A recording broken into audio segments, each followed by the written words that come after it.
Make sure everything's set up. We are good to go. Okay. All right. Well, welcome to the FSL, everybody. I'm just going to give it a couple minutes for everyone to filter in before we hop into our first game. Probably wait a minute or two, and then we'll go from there. Our first match is going to be Freedom versus Seth.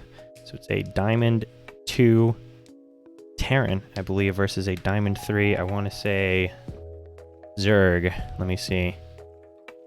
Terran. Okay, one game is Terran, one game is Protoss. So, you know, Terran, Protoss versus Terran. Yeah, what happened there is he's actually a random player. So he spawned off as random. And for me, I had to play whatever my diamond off race is to that way make it fair. So I did my Terran. All right, well, there we have it.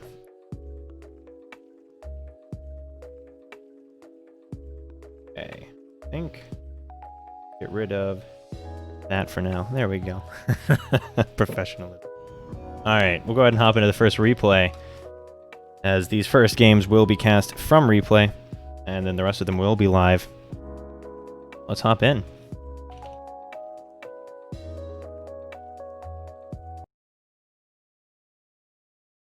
As it will be Submarine for our first map.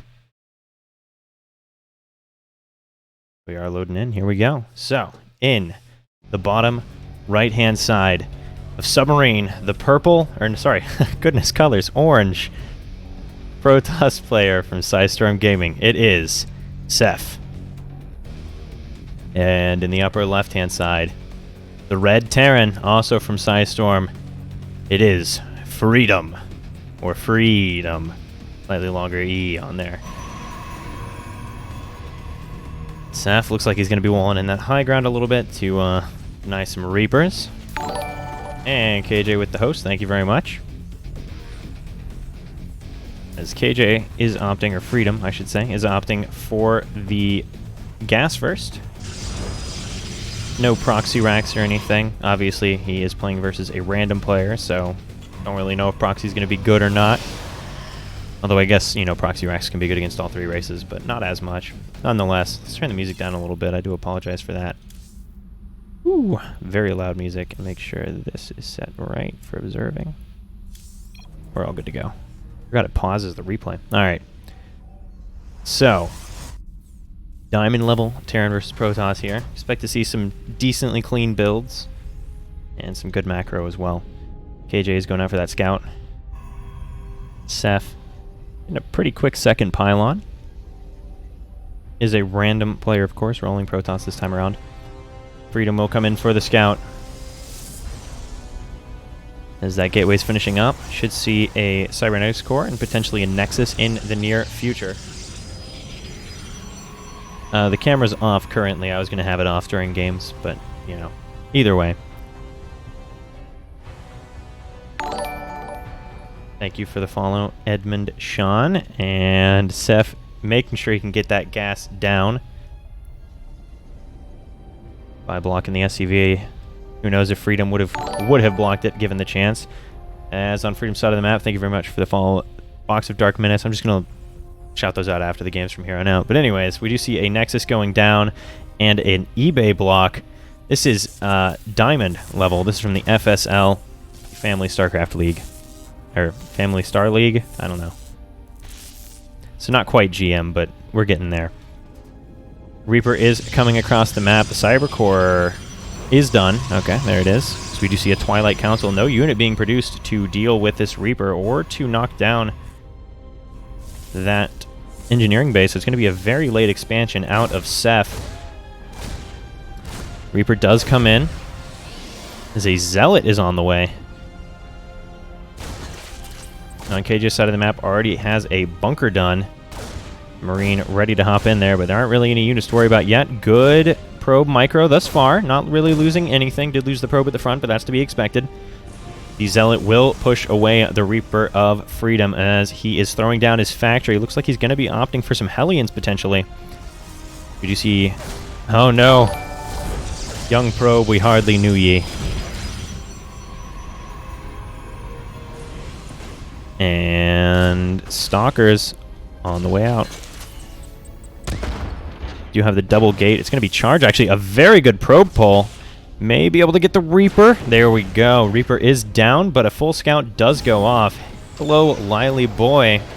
Good to see you in chat, young lad.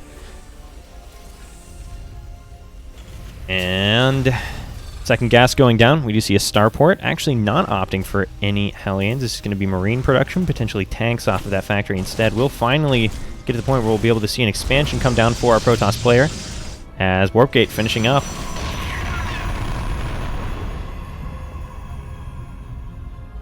So far, though, we definitely have an advantage to Freedom. Seth, very delayed in his economy, which you want to be ahead on as the Protoss, generally speaking. But the game is far from over. We will see Bio out of Freedom against this DT play. Dark Shrine on its way. A couple Zealots coming out as a slight push out is being made as well. Of course, the bunker is there to defend. Nothing should come of this. Nexus now on the way. Doing a very good job of avoiding supply blocks are both players. Very good to see. As the wall in begins to come down, we do see Medivacs coming out and a tank out already. This is going to be the Diamond League. Diamond 2 and Diamond 3, I believe, respectively. So we do see the worker lead going to the Terran, which, when paired with mules, we should see... yeah, an advantage fairly strong in the mineral income. Of course, gas income isn't too affected by mules, generally speaking. Although, there was one point in time where they were going to have it affected, as y'all may remember. I don't think... it never actually went through. It never went through the PTR, but they were considering making it where mules could mine Vespene gas. But I digress. We do have DT tech out, but there's a turret already out. Looks like Seth is aware of it. Didn't lose any DTs as of yet. Just a couple probes. A very even game thus far. As we do see STEM on the way. Marines being produced as well. We've got 2 tanks out now. Neither are set up quite yet. There we go. Another turret coming down. As we do have a proxy gateway, so it's going to be a 5-gate all-in, potentially. And in they come. They do manage to break down that bunker. At least I believe it was a break, not a salvage. Ooh, but the DTs do get shredded by those tanks. Only a couple kills on each, but a lot of damage. Additional Zealots coming out, so it's going to be Charge Lot DT, potentially. We'll see if we actually see any additional Dark Templar. Another gas coming down. Of course, the detection here from Freedom is key in defending these kinds of pushes, although there's not any DTs left at this point, so perhaps it's not. The army doesn't know quite where to go. Would definitely benefit from a Warp Prism, but there is no Robo out on the map as of yet. Running out probes now. Hasn't fallen behind in workers yet, but not at a super healthy spot either, and the army supply is beginning to look worse, as we do have Stim growing closer to finishing up, and a Raven on the way, so he will be able to push out without fear of DTs. Upgrades are on the way for the Terran. None on the way for the Protoss yet. We do see a Stargate coming out as an 8 Marine drop heads out across the map. Third base is going to get planted. We've just got a small handful of Zealots and Stalkers. Third bases for both players now down. Will we see combat shields? Most likely in the near future. We'll have to see what this drop manages to do.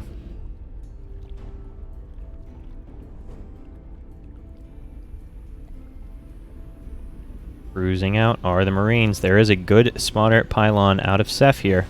Take a look at his vision and see when he notices it. There we go. He does see it. The Marines will drop out, but should be rather swiftly dealt with as the Zealots charge up. It's going to be double Stargate Phoenix as a follow-up. Always nice to see.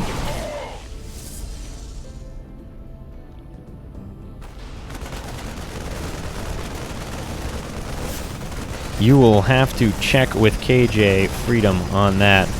Targeting down the pylon. Very nice, so there won't be a spotter there in the future. That's pretty helpful, to be honest. Hasn't lost many Marines yet, only a couple.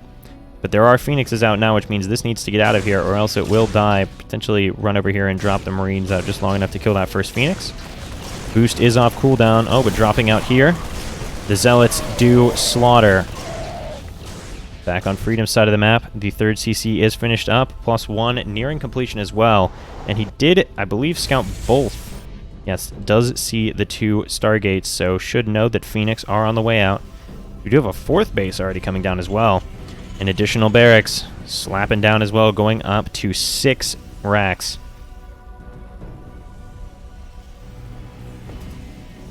The tank count has not grown yet since we last checked in with those 3 there. But a lot of Marines out. A few medevacs, I believe. Or actually, no, that was the only medevac.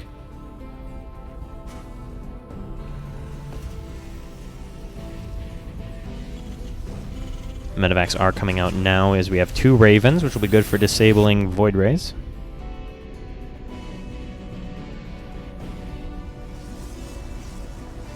The third base is getting saturated. Funnily enough, we actually did not see his third base move out to take the expansion. Rather, we saw the 4th base, so to speak, come out because he does want the planetary there. Very understandable. We do have good vision as far as the sensor tower goes. Good placement on that by Mr. Freedom. The Phoenix is guarding for any more drops, as well as this one here. Really hasn't utilized the Stargates all too much. Ah, that's because he's rushing into carriers. And Storm, it looks like, potentially as well. Looks like it could be quite an epic game number 1. As we're going to have Sky Toss versus Mass Marine. It could be quite epic, or it could just be Marines stem, charge under carriers, and kill them all. Or Marines don't stem, don't charge under carriers, and all die. We'll have to see. Or it could become a far more technical game.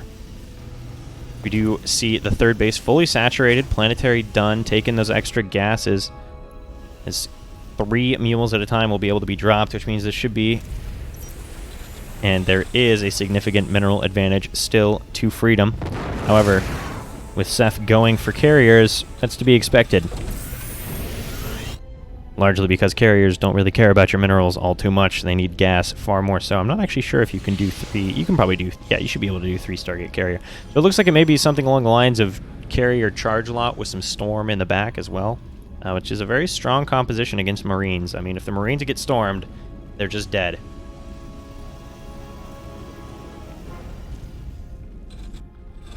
The proxy gate lives ever on. As Freedom has not discovered... Actually, no, never mind. He did, in fact, scan and does know that it's carriers on the way. Fairly even supply from both players, a lot of Vikings on the way. However, Vikings are only good if they don't get stormed, so we'll have to see how the micro holds up for both players. His 4th base is coming down on both sides. A little bit of a supply block for the first time that I can actually remember in this game, so very well done so far by both players on that front. And I mean, producing 5 Vikings at a time takes a lot of supply, so it's hardly surprising. Upgrades, I will say, a little lackluster from both players this game, only at 1-1 each at the 11-minute mark, but that's alright. I mean, with the early aggression and things like that, it's not too surprising to see. So we do see +2 air weapons coming down for the carriers. But the Marines will push out, scouted by this proxy gateway. Will its value ever stop?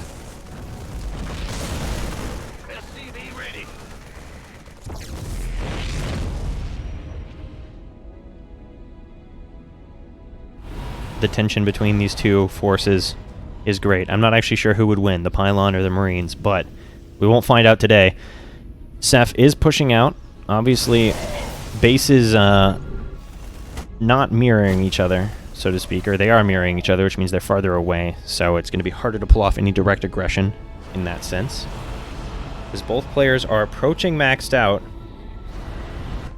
As far as I can tell, this is largely going to come down to the storms. Do they hit or do they not? If they hit, then it's going to be a massacre. And if they don't, then it's going to be a massacre in the other direction. Storms. Oh, the carrier is almost fully disabled.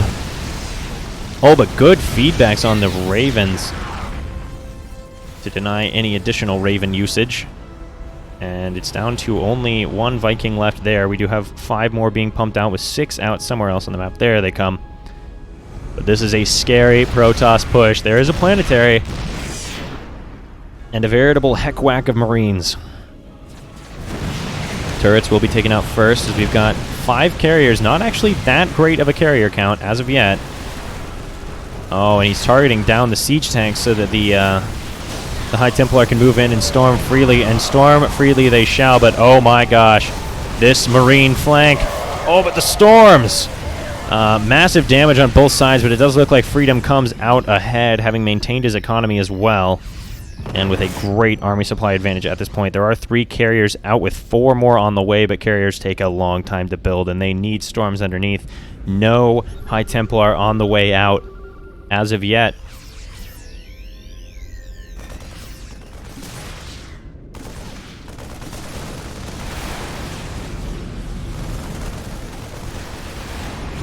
The carriers do need to retreat back, and with only zealots coming out, I am pretty afraid for this army of Cephs. Maybe if these 4 additional carriers can make it out, but I mean, it looks like he's going to fight before they come out.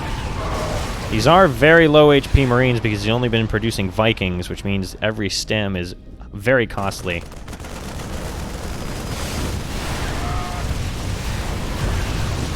The carriers are going down as the interceptors are melted by the Marines and the Vikings. And KJ, Freedom, pushes into the natural base, charges up towards the main. He's on top of the Stargates, on top of the carrier production. The carriers fall. 1 Archon on the way, but only a pitiful force for the Protoss at this point. The Vikings continue shelling. GG is called. And we will see victory.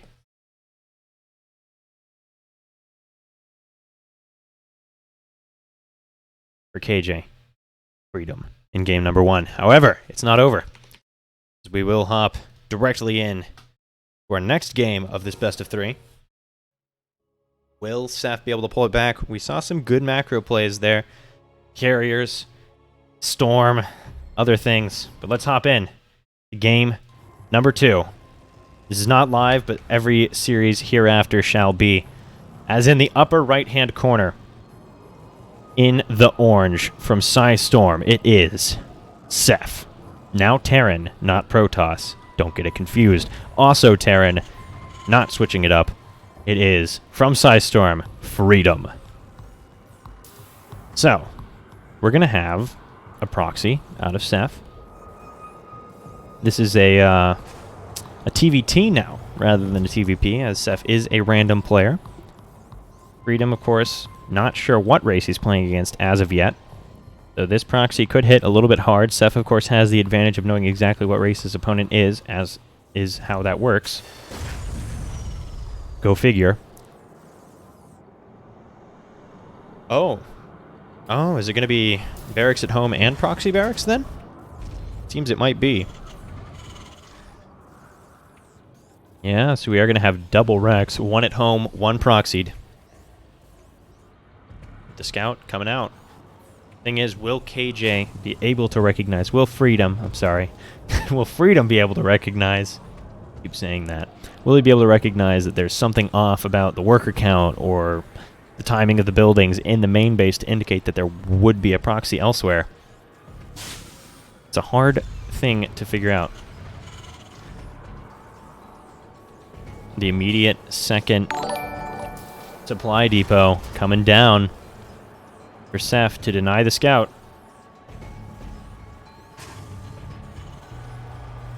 We are going to see double Reaper, I believe. The gas a little bit slow, but that's all right. And there we go, double Reaper. The sneaky, sneaky plays out of Ceph here, as the second gas is coming down. This is indeed a very fun matchup to watch. I feel like it's incredibly interesting, like how much micro there is in the early game of this matchup before all the tanks get out. And then it gets to this, like, you know, you're like microing Cyclones and Reapers and Hellions and Ravens and just a couple Vikings here and there. And then eventually it just gets to the point where you have these massive armies and you just kind of headbutt eventually. But it's like it changes into this completely different style of micro. Nonetheless, we do see 2 Reapers out, 2 more on the way, 1 just popping out, so we're up to 3 now. They're moving across the map. Oh, but the SCV, he's suspicious. You want a piece of me, boy? Oh, and he does scout it just barely. The Reaper does see that it hath been scouted. It's going to be 2 Marines and a Reaper. He's actually going for a tech lab, so he's not going to be able to produce out of that barracks. So it's going to be 3 Reapers versus a Marine, or 2 Marines and a Reaper, which theoretically means the Reapers should win. As long as the micro is good and we see some good grenades on, with 4 now, it should absolutely be able to clean this up. SCV building, the starport goes down, Reaper gone. Good grenade there. Every single SCV getting bounced around and gets out without losing a unit. That Marine very low. He has seen things, ladies and gentlemen. And he is scared to tell about it. Now, if he jumps right back up this ramp, this could go very poorly. As the units are waiting. If he targets down the Hellion, maybe. Does not manage to target down the Hellion. Jumps back down, loses 2 Reapers. Does get that Marine.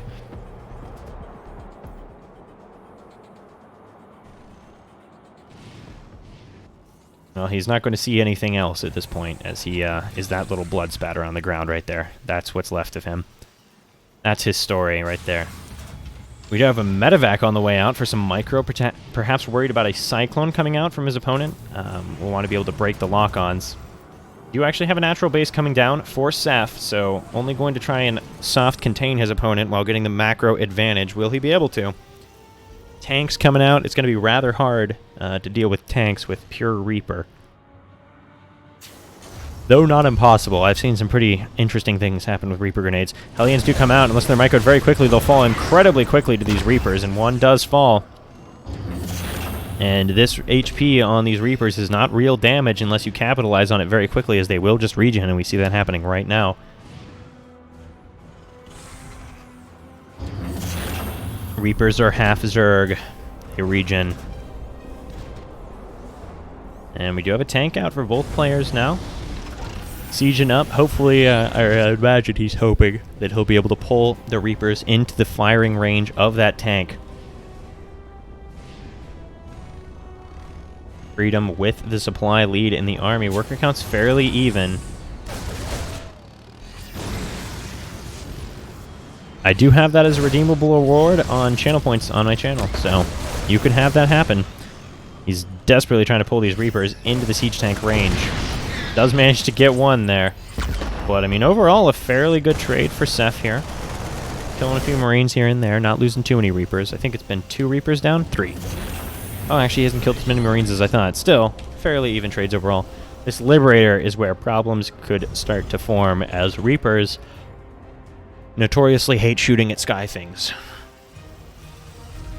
Oh, and a Planetary Fortress actually out for Seth right now, as it's going to be Banshee as well, so there won't even be a Viking to deal with it. Is there anything on the map for Seth that can shoot up? No, there is not.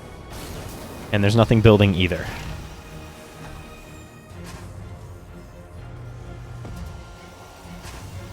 The Liberator looks very angrily at the Terran forces. And now it's going to siege up. Should be able to kill this tank before it gets out. Oh, nope, he's going to target down workers, actually. Almost kills the tank. Yeah, it's a little strange, to be sure. Oh, Cyclone is on the way.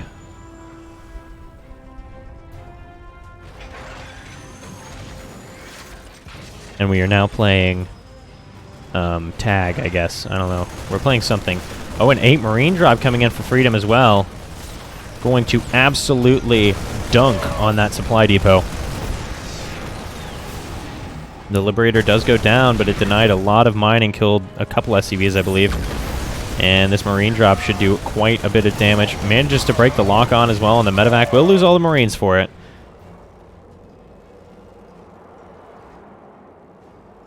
We do have a growing tank count for Freedom, and this is what a lot of TVTs come down to.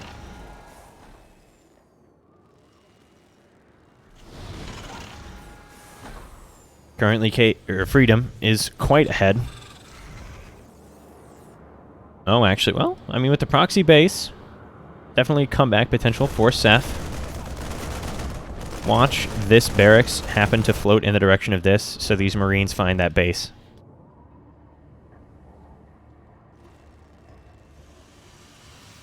Yeah, the Liberator absolutely providing what Freedom paid for there. We do see the sensor tower coming down. We got plenty of tanks out. Third base is on the way. Looks like there was some sort of something happening here,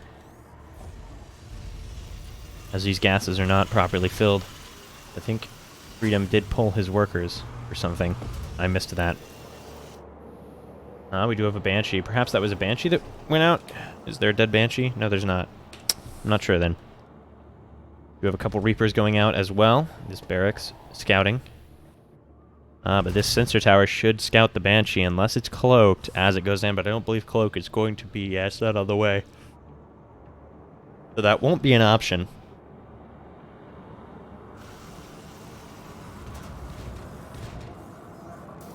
Seth not fully mining gas. Whenever he pulled to deal with those Marines, I think he did not refill his Vespene geysers, so he's got a very small gas incoming. Luckily he is mining down at the natural, but the gas is all important in TVT.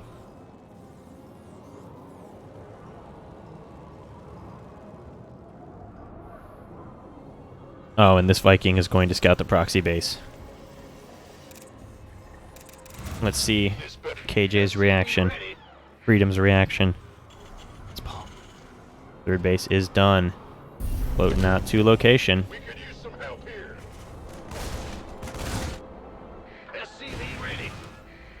And it looks like sending some Marines out to the watchtower. Perhaps not seeing the base as of yet.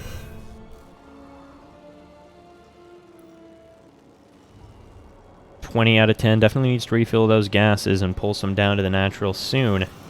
Probably a little bit worried about the proxy base as he did see it get scouted, I'd imagine. Viking and missile turret staring at each other anxiously.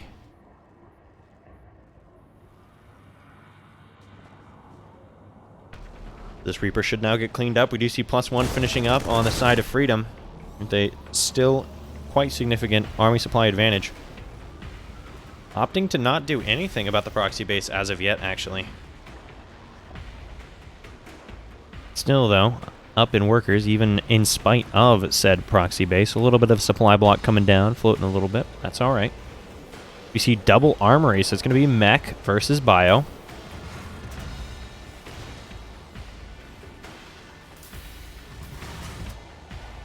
So we'll need to see some drops, potentially, out of Freedom to pull the meching player apart.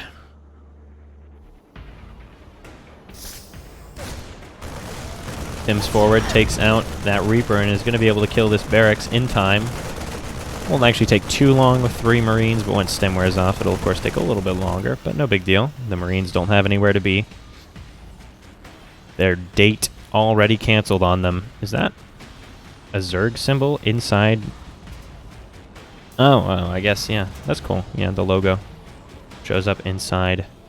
It's even on top of the factory as well, as you can see right there. The one that appears right next to your CC, of course. Nonetheless.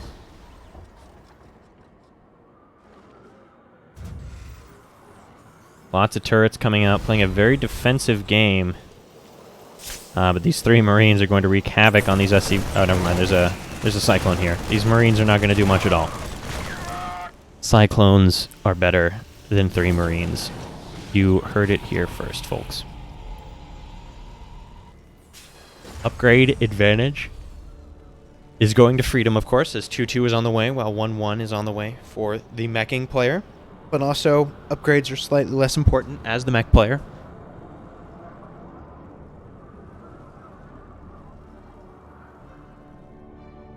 However, a quite significant army supply advantage and worker advantage is going to Freedom. Seth actually now pulling all the workers and the CC away from that proxy base. Doesn't need it anymore. I do believe he lost the Banshees. Yes. Probably wound up flying into this turret or the Marines, if I had to guess. But a few workers have gone down for Freedom. And a pretty sizable handful of Marines. And this is where the air advantage comes in. He can see that tank, but the tank can't see him. So 1 tank will go down, as well as that turret. Just a very small force as well. The primary amount of Freedom's army is actually back here at home, but just tanks is not actually enough to break even this amount of tanks and marines, because you have to push in and then siege up to really deal damage while getting shot the entire time. Plus, there's a couple disables available on that Raven. But we do see 1-1 finishing up for the mech player, plus 3 weapons already on the way, though, for the bio. We do see a 5th base. Freedom extending that worker supply advantage. Oh, goodness. A disable and a turret go down, but they don't really do anything. And this army will get cleaned up. Thor is here in a big way. Annihilated that Raven just in time as well. If they'd not been there, there probably wouldn't have been enough anti-air to actually deal with the Raven right away. Although I think he'd already expended all of his energy, nonetheless. So you see the Viking finally giving in and running to its death within the turret. Rest in peace.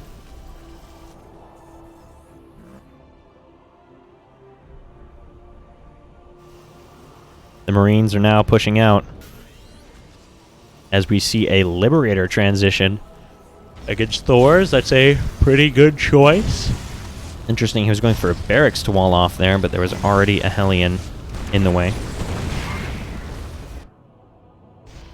Needs to get some tanks over to defend the space very soon, or else the Marines will be there. And if the Marines get on top before the tanks are sieged up, it'll look very bad for our Orange Terran player. Planetary Fortress on the way. It's going to be 2 planetaries and 2 orbitals here soon.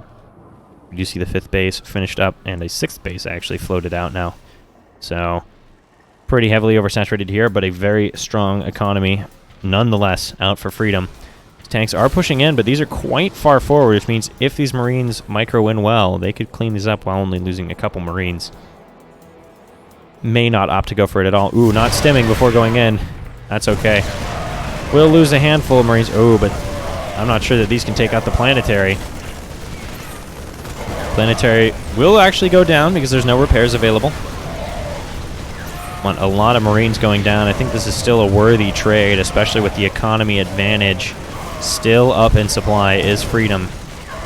The mine does go off. Thors and Vikings manage to clean up, but loses quite a lot there. And on the back end, 10 SCVs going to go down before these Marines get cleaned up eventually.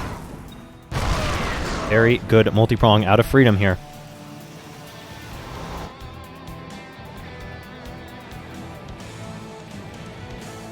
As 3-3 getting closer to finished up, and the Liberator range upgrade is coming out.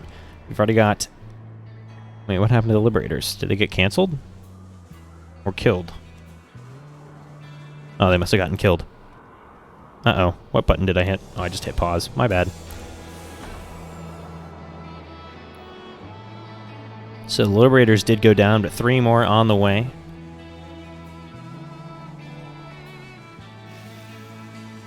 A lot of income. You can see practically doubling his opponents is Freedom.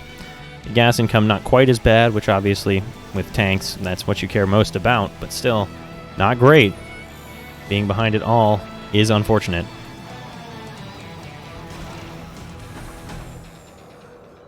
Another push out of Marines as he begins to take every base available on the map, which is a pretty good choice against mech.